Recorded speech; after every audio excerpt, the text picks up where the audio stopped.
Hello दोस्तों, अभी मैं आ गया हूँ उत्तर प्रदेश राज्य के नोएडा सिटी में। एक बिसरख गांव है, मैं यहाँ पे आ गया हूँ। आज मैं बिसरख गांव क्यों आया हूँ, इसके पीछे का रीज़न ये है, जो रावण का वंश पूरा स्टार्ट हुआ था, रावण का जो वंश पूरा चला था यहीं से स्टार्ट हुआ था। इसी गांव से हुआ था। रावण का जो वंश था यहीं से स्टार्ट हुआ था। आखिर कहाँ पर रावण ने शिव जी की पूजा की थी, शिव जी की आराधना की थी, कहाँ से हुआ था, इसके वंश का स्टार्ट, मैं सारी चीज़ें ए टू जेड एक्सप्लेनेशन इस वीडियो में आपको देने वाला हूँ। उससे पहले हेलो दोस्तों, मैं हूँ आपका दोस्त Nitin Soni, IT and cloud engineer. आज आपके सामने मैं फिर से एक छोटी सी वीडियो लेके आ गया हूँ। आज मैं आप लोगों को रावण के बारे में पूरी सच्चाई दिखाऊंगा। उससे पहले अगर आप मेरे चैनल में नए हैं तो प्लीज़ मैं आपसे रिक्वेस्ट करूँगा, मेरे चैनल को सब्सक्राइब करें, मेरा सपोर्ट करें। इंस्टाग्राम में फॉलो नहीं किया तो मैंने लिंक को डिस्क्रिप्शन में दे दिया है, आप मुझे वहाँ पे जाके फॉलो कर सकते हैं। अब हम आपका टाइम वेस्ट न करते हुए वीडियो की शुरुआत करते हैं और दिखाते हैं सारी चीज़ें। तो दोस्तों ये देख सकते हैं, ये जो मंदिर है, मंदिर के स्टार्टिंग में अगर आप आएंगे तो आपको ऐसा व्यू देखने के लिए मिलेगा जो आप थोड़ा सा सामने देख रहे होंगे। आपसे प्लीज़ मैं एक चीज़ और रिक्वेस्ट करूँगा, हाथ जोड़ के आपसे विनती करूँगा कि वीडियो को स्किप मत कीजिएगा, क्योंकि अभी मैं महाराज जी से मिलूँगा, पंडित जी से मिलूँगा, उनसे पूरी जानकारी लूँगा कि कंस का जो वंश था कहाँ से स्टार्ट हुआ था, आखिर कहाँ पे पूजा करी थी शंकर जी ने, और शंकर जी को जो उत्पन्न किया था वो कहाँ पे किया था, वो सारी जानकारी दूंगा। उससे पहले मैं मंदिर के चारों साइड का एरिया आपको दिखाने के लिए कोशिश करूँ तो यहाँ पर जैसे देख सकते हैं, हमारे जो भक्त हैं, युवा हैं, यहाँ पे हमारे भाई लोग कुछ बैठे हुए हैं, यहाँ पे देख सकते हैं आप लोग, ठीक है। और ये मंदिर के चारों साइड का एरिया है। मैं जो उनका एड्रेस है मैं डिस्क्रिप्शन में दे दूंगा, आप वहाँ पे बिल्कुल जाके देख सकते हैं, यहाँ पे आ सकते हैं, आप विजिट कर सकते हैं। यहाँ पे आप जैसे चारों साइड देखेंगे कि महाराज जी सामने यहाँ पे बैठे हुए हैं, यहाँ पे आप जैसे चारों साइड देखेंगे, और ये यहाँ साइड मंदिर बनाई गई है। थोड़ा सा यहाँ पे आप अगर देखने की कोशिश करेंगे तो ये इधर साइड मंदिर बनाई गई है, और यहाँ पे जो स्पेस है, यहाँ पे दोस्तों महाराज जी लोग यहाँ पे बैठे हुए हैं, ठीक है। तो यहाँ पे आप जैसे देखेंगे, और ये आप चारों साइड मंदिर देख सकते हैं। तो ये ना, अब मैं आपको डायरेक्टली लेके चलता हूँ महाराज जी के पास में, और दिखाता हूँ, सारी जानकारी लेने के लिए कोशिश करूँगा, और सारी चीज़ें मैं आपको बताऊँगा। तो अब हम चलिए डायरेक्टली वीडियो की शुरुआत करते हैं और दिखाते हैं आपको सारी चीज़ें। यहाँ रावण का जन्म हुआ है, क्योंकि वो स्थान है जहाँ से रावण के वंश की पूरी स्टार्टिंग हुई थी। मतलब रावण का पूरा वंश यहीं से स्टार्ट हुआ है? जी। ब्रह्मा जी के मानस पुत्र थे पुलस्त्य ऋषि। पुलस्त्य ऋषि ने यहाँ पूजा पाठ और विद्याध्ययन किया, भगवान शिव को प्रकट किया अपनी तपस्या। उनके पुत्र हुए ऋषि विश्वकर्मा, जिन्होंने यहाँ पूजा पाठ किया और अर्चना भगवान की वंदना की। और ऋषि विश्वकर्मा के पुत्र हुए कुबेर, भगवान रावण, विभीषण, कुंभकर्ण। इन लोगों ने भी यही पूजा पाठ और विद्याध्ययन किया। मतलब रावण के जितने भी भाई लोग थे, या फिर जितने, मैं रावण के जो पिताजी थे या उनके पिताजी थे, तो जैसे मैंने यहाँ थोड़ा सा जानकारी कलेक्ट करने की कोशिश की, तो इन सब का जन्म यहीं पे हुआ था क्या? जी, यहीं पे सभी का जन्म हुआ है। मतलब कि जो रावण का वंश था, हाँ, उसका पूरा यहीं जन्म हुआ है। जैसे रावण की जो पीढ़ी होती है, उन लोगों का जन्म लंका में हुआ है। जैसे रावण के बेटे, कुंभकर्ण के बेटे, विभीषण के बेटे, इन लोगों का जन्म लंका में हुआ है। बकाया रावण वगैरह सभी का जन्म इसी जगह। अच्छा, मतलब एक क्वेश्चन और है महाराज जी मेरे साथ, जो मतलब जो भी ऑडियंस ये वीडियो देख रही है, उन्हीं क्वेश्चन माइंड में आ रहा होगा कि जब इनका पूरा जन्म यहाँ पे हुआ है तो फिर जो लंका है वो फिर मतलब वो किसकी है, मतलब वो किसके लिए प्रसिद्ध है, और मतलब वो किस लिए है?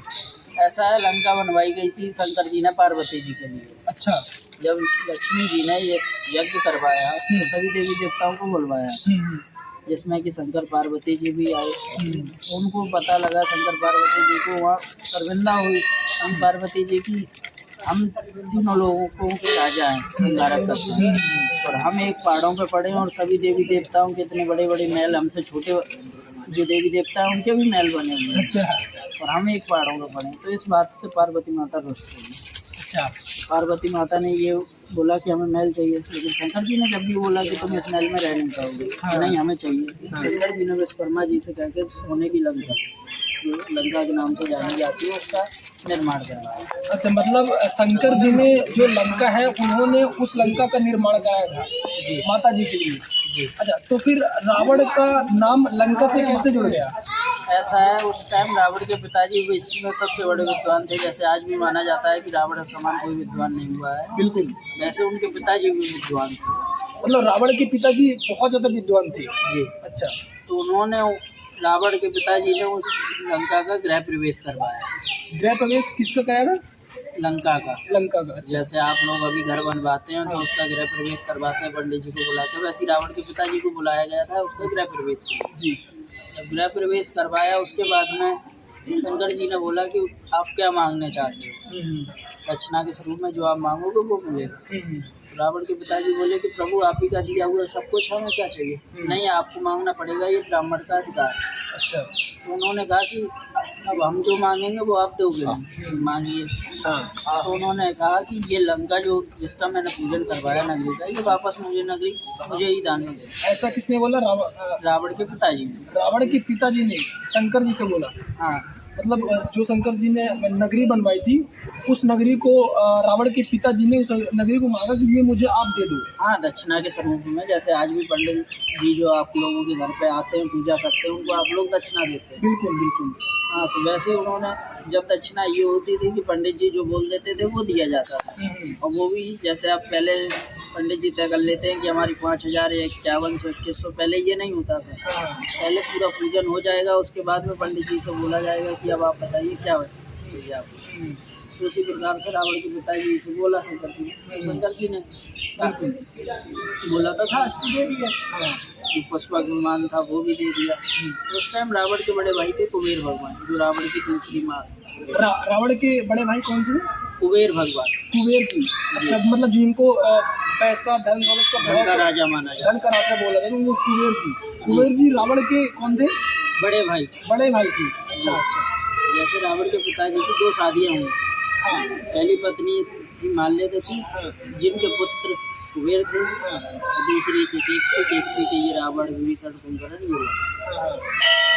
ये लोगों ने भी पूजा पाठ विद्यार्थी नहीं किया था। कुबेर भगवान को वहाँ का राजा बनाया गया। जैसे आज भी आप लोगों के घर का जब गार्जियन की मृत्यु हो जाती है उसके बाद में पगड़ी संस्कार किया जाता है। पगड़ी? अच्छा, मतलब जब किसी की डेथ होती है तो पगड़ी संस्कार किया जाता है। हाँ, जैसे आप लोगों में जो घर का बड़ा व्यक्ति होगा, जैसे बड़ा बेटा होगा, आपका बड़ा भाई होगा, तो उसका पगड़ी संस्कार किया जाता है। मतलब कि अब इसको घर का मुखिया बनाया जाए। अच्छा अच्छा। तो उसी प्रकार से कुबेर घर के बड़े बेटे थे। अच्छा। और रावण के पिताजी एक सन्यासी थे, वो राज्य कर नहीं सकते थे। तो इसकी वजह से उन्होंने अपने बड़े बेटे कुबेर भगवान को राजा बनाया। अच्छा। लंका के राजा पहले कुबेर भगवान थे। अब जैसे आपने भागवत सुनी होगी, बिल्कुल, तो उसमें जैसे कंस मामा का रोल आया, एम रोल, सारी कहानी स्टार्ट कंस मामा से। बिल्कुल। तो वैसे ही यहाँ भी कंस मामा ही का रोल आया है। यहाँ कंस का नहीं लेकिन रावण के ही मामा का रोल आया है। तो उन लोगों ने भड़काया कि तुम्हारा एक भाई सोने की नगरी का राजा, तुम आज भी वन में पड़े हो, क्या फ़ायदा है? और इतने बलशाली हो के वो तुम्हारे आगे बलशाली भी नहीं है इतने। तो उन्होंने जाके रावण ने फिर युद्ध किया। अच्छा, मतलब ये सारी जब उसको मतलब एक तरीके से भड़काया गया, रावण भड़काया गया। अच्छा, मतलब वो जंगल में पड़े हैं आप इतने, मतलब तब भी ऐसा कुछ, मतलब ऐसा जब बताया गया तब वो जाके युद्ध के मोड़ पे आया कि हाँ मुझे अभी युद्ध करना चाहिए, ऐसा? हाँ जी। अच्छा, वो युद्ध के मोड़ में आए, युद्ध किया। हाँ। कुबेर भगवान पे विजय प्राप्त की। हाँ। और लंका के राजा रावण बने। अच्छा, उसके बाद मतलब और मतलब मैं दोस्तों आपसे एक चीज़ और बोलना चाहूँगा कि आपका मन में ज़रूर ये रहा होगा कि लंका क्या है, और जहाँ पे मैं बैठा हूँ ये कोई मैं झूठ तो नहीं बोल रहा, कोई गलत तो नहीं बोल रहा। मैंने इसीलिए महाराज जी से मैं हाथ जोड़ कर प्रार्थना किया कि प्लीज़ आप एक बार हमारे ऑडियंस को बताइए कि एक्चुअल में सच्चाई क्या है। जो रावण का जो वंश था, जो उसका कुल था, जैसे हमारे पापा जी लोग होते हैं, उनके पापा जी गाँव में होते हैं, फिर धीरे धीरे सिटी में बस जाते हैं, वैसे इसका जो रावण का पूरा वंश था यहीं से स्टार्ट हुआ था। इसी जगह से उसका कुल का मतलब जो वंश था स्टार्टिंग थी यहीं से हुई थी। और पूरे शंकर जी, अच्छा शंकर जी की जो उन्होंने आराधना की थी, जो रावण ने शंकर जी की पूजा की थी, उसके बारे में थोड़ा सा आप अगर बताने की कोशिश करेंगे तो? ऐसा है, यहाँ वो शिवलिंग है जो रावण के दादाजी ने प्रकट किया था अपनी तपस्या से। जो शिवलिंग है उसको प्रकट किसने किया? दादाजी ने? दादाजी ने, पुलस्त्य ऋषि ने। अच्छा, उनका नाम पुलस्त्य ऋषि था। ये रावण के दादाजी थे? रावण के दादाजी थे, ब्रह्मा जी के मानस पुत्र थे। अच्छा, ब्रह्मा जी के मानस पुत्र थे जी। अच्छा, तो ये उन्होंने प्रकट किया था। तो रावण के खानदानी से चला आ रहा है कि शंकर जी का सबसे बड़े भक्त यही कहलाएंगे, पूरा परिवार। मतलब अगर हम बोले कि आज के डेट तक का जो शंकर जी का सबसे बड़े भक्त हैं वो कौन है, तो आप उनका मतलब किसका नाम लेना चाहेंगे? देखो, सबसे बड़े भक्त रावण ही कहे जाएंगे, क्योंकि उनके परिवार में भक्ति जरूर हुई है, उन्होंने भगवान को प्रकट किया है, सब किया है। बिल्कुल। लेकिन रावण ने भगवान को स्वयं कैलाश पर्वत से उठा लिया। अच्छा अच्छा। जी। तो रावण को इसलिए सबसे बड़ा भक्त कहा जाता है कि उसके जैसे स्तोत्र नहीं आज तक किसी ने लिखे और ना ही उसके जैसे किसी ने मंत्र बोल पाए आज तक, भगवान की आराधना कर पाई। जिसने अपने जैसे अब रावण के दादाजी ने साधना की, उनको प्रकट भी किया, लेकिन अपने शीश काट के नहीं चढ़ाए। लेकिन रावण ने अपने 10 शीश काट के चढ़ाए थे, फिर भगवान ने 10 शीश प्राप्त किए बताए। तो दोस्तों देख सकते हैं कि मतलब कितनी रोमांचिक कहानी है, कितनी रोमांचिक बातें हैं दोस्तों, कि रावण उस जमाने में जिस टाइम पे शंकर जी की वो पूजा करता था, उस टाइम पे अपनी गर्दन को काट कर शंकर जी के, शिव जी के सामने रख दिया करता था। इससे बड़ा भक्त आज तक ना पैदा हुआ है और ना कोई पैदा होगा मेरे अकॉर्डिंग, जो महाराज जी बोलते हैं। और उसने जहाँ पे शंकर जी लीन थे, जो अपना मतलब ध्यान मांगने थे, वो उस पर्वत को रावण ने उठा लिया था। और भी बहुत सारी जानकारी हम अभी वहाँ पे लेके चलेंगे जहाँ पर रावण के जो पिताजी थे उस शंकर जी को वहाँ पर जो उत्पन्न किए थे, ऐसे ही होते क्या?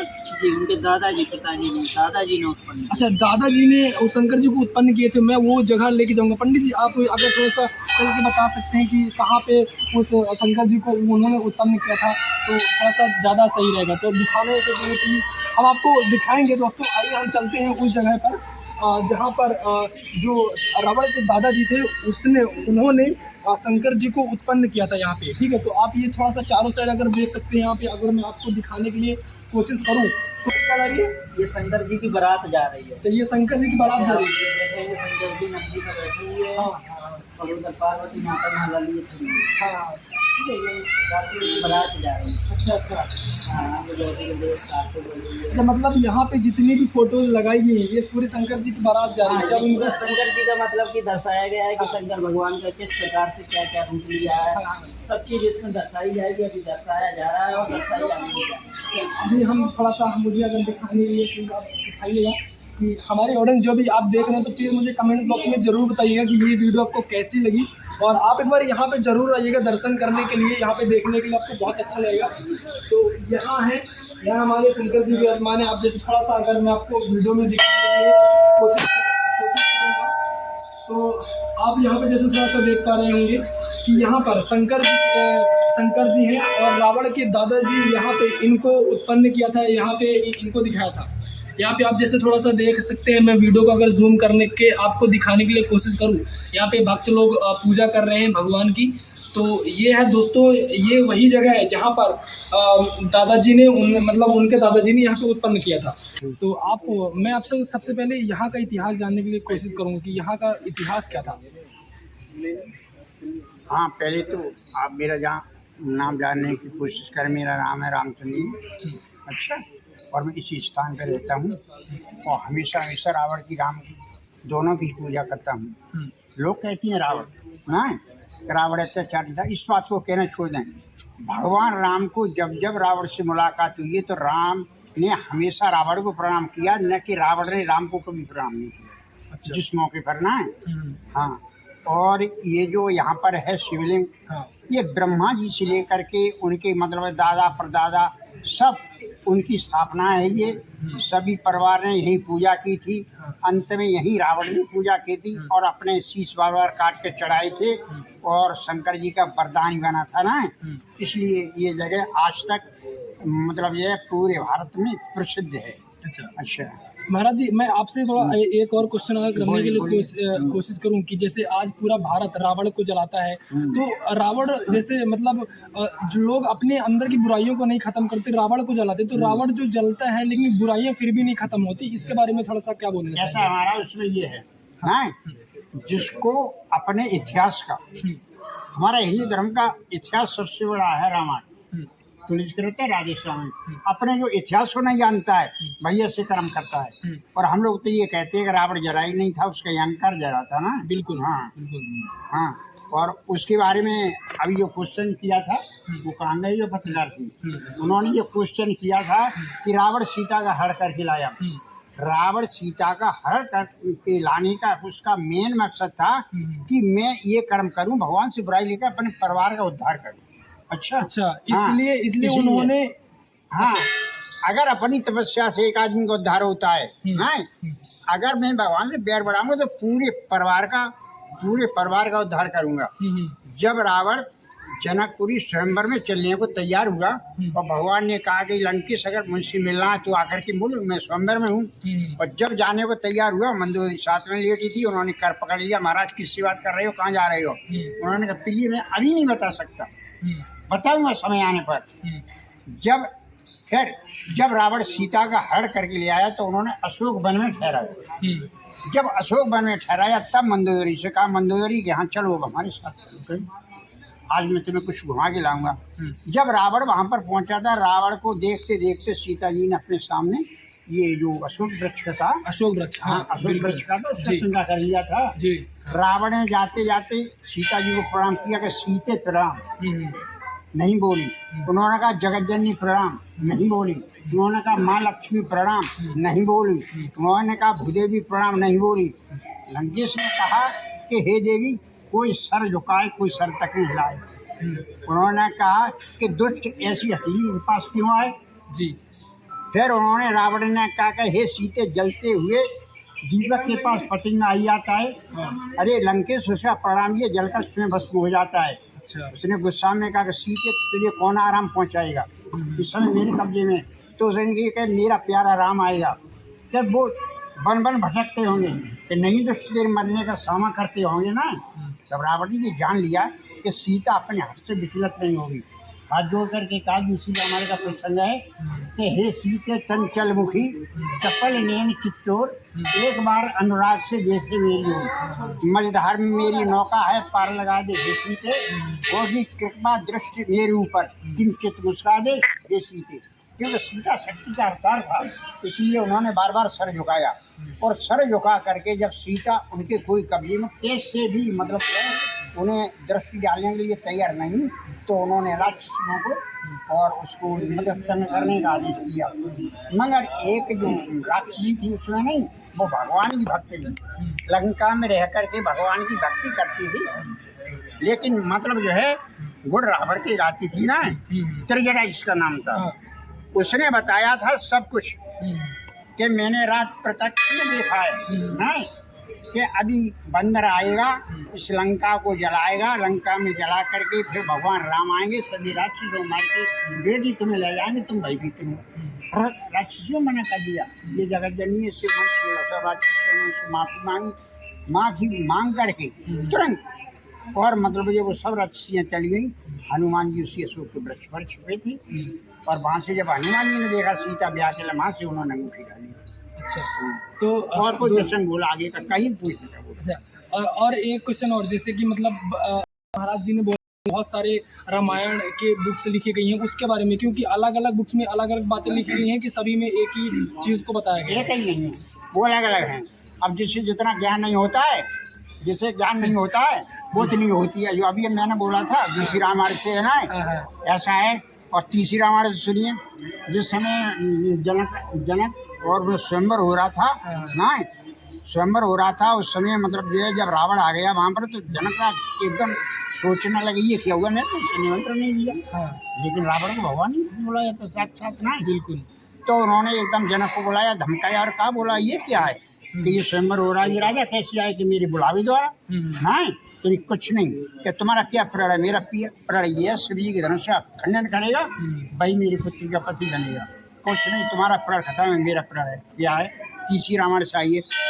उन्होंने कहा कि सुता को बुलाओ शीघ्र सन्मुख हमारे बेग, चित्त में बिलोक बेगी आशीष आई है, बल विक्रम दिखलाऊं विदेराज, 20 भुजाओं की कीर्ति में छाई है, मान की मनवी से गर्भगिरे श्रेष्ठ कहाँ पे छिपी मिथिले धर्मी कमाई है, मैथिली स्वयंवर में द्रगों से देख बेगु सम्मुख की कृपा से अनूठी घड़ी आई है। तो ये रही दोस्तों आज की वीडियो। मैं आपसे रिक्वेस्ट करूँगा कि ये आप मुझे कमेंट बॉक्स में ज़रूर बताइए कि ये वीडियो आपको कैसी लगी, और अभी तक आपने मेरे चैनल को सब्सक्राइब नहीं किया तो प्लीज़ सब्सक्राइब कर लीजिएगा। हम इसी जोश के साथ में आपसे मिलते हैं नेक्स्ट वीडियो में। जय श्री कृष्णा, जय श्री राधे।